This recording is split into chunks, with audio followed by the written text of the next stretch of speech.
नमस्कार साथियों, welcome to daily 6 PM class.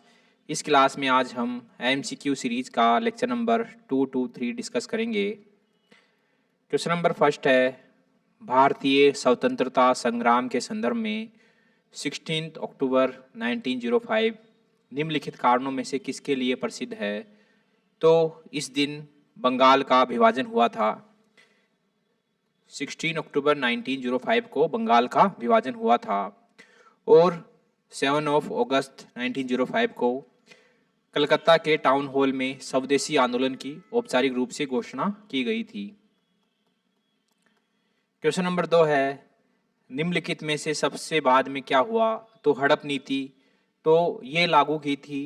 Doctrine of lapse, ये नीति लागू की थी लॉर्ड डलहौजी ने और उनका टाइम पीरियड था 1848 टू 1856। बंगाल का विभाजन हुआ था 1905 में। स्थायी बंदोबस्त लाया गया था 1899 में। ये 1899 में लाया गया था। ठीक है, ये उस समय लॉर्ड वेलेस्ली वाइसराय थे और लॉर्ड वेलेस्ली का टाइम पीरियड था 1798 टू 1905। ठीक है, माफ़ करना। ये जो बातें हैं ये सहायक संधि के लिए है, सहायक संधि। और स्थायी बंदोबस्त लाया गया था 1793 में।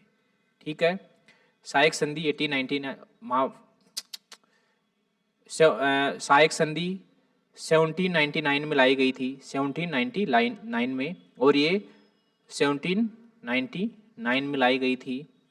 और ये टाइम पीरियड था, इस समय वाइसराय थे लॉर्ड वेलेस्ली और लॉर्ड वेलेस्ली का टाइम पीरियड था 1798 से 1805। 1798 से 1805।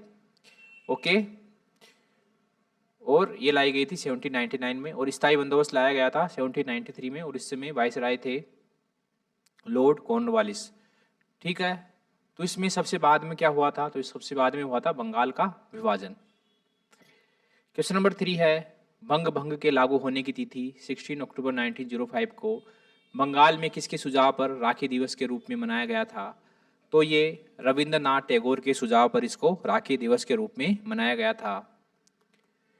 क्वेश्चन नंबर 4 है, बंगाल के विभाजन के समय बंगाल का लेफ्टिनेंट गवर्नर कौन था? तो बंगाल का लेफ्टिनेंट गवर्नर था Andrews Fraser, sir Andrews Fraser. Question number 5 है, बंगाल में ब्रिटेन की वस्तुओं के बहिष्कार का सुझाव सर्वप्रथम किसने दिया था? बंगाल में ब्रिटेन की वस्तुओं के बहिष्कार का सुझाव सर्वप्रथम किसने दिया था? तो ये दिया था कृष्ण कुमार मित्र ने।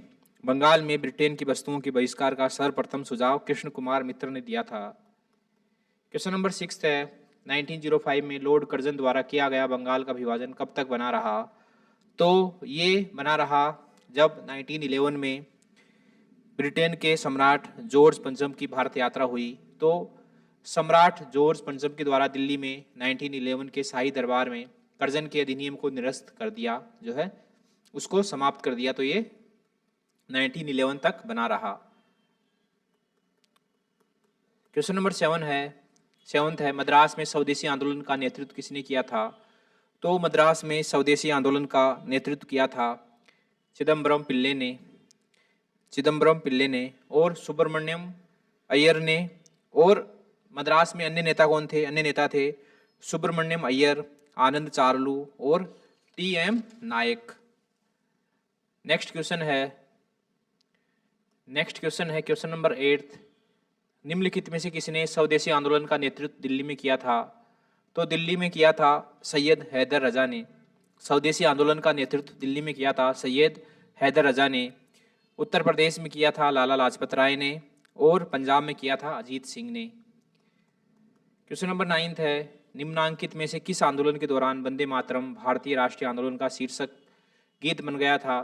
तो ये बन गया था स्वदेशी आंदोलन के दौरान वंदे मातरम भारतीय राष्ट्रीय आंदोलन का एक शीर्षक गीत बन गया था। 1896 के कोलकाता अधिवेशन में जिसकी अध्यक्षता रहमतुल्लाह साइनी ने की थी। इसमें वंदे मातरम गीत को टैगोर ने पहली बार गाया था और जो वंदे मातरम गीत है इसको लिखा था बंकिम चंद्र चट्टोपाध्याय ने। क्वेश्चन नंबर 10 है, भारत की प्राचीन कला परंपराओं को पुनर्जीवित करने के लिए एक Indian society of oriental arts की स्थापना की गई थी। तो ये की गई थी अवनींद्रनाथ टैगोर के द्वारा और ये 1906 में इसकी स्थापना हुई थी। Indian society of oriental arts का उद्देश्य था प्राचीन भारतीय कला का संरक्षण करना तथा उसका विकास करना। जो ये संस्था है ये चुने हुए उत्कृष्ट कलाकारों को स्कॉलरशिप प्रदान करती थी और स्कॉलरशिप प्राप्त करने वाले प्रथम विद्यार्थी थे नंदलाल बोस।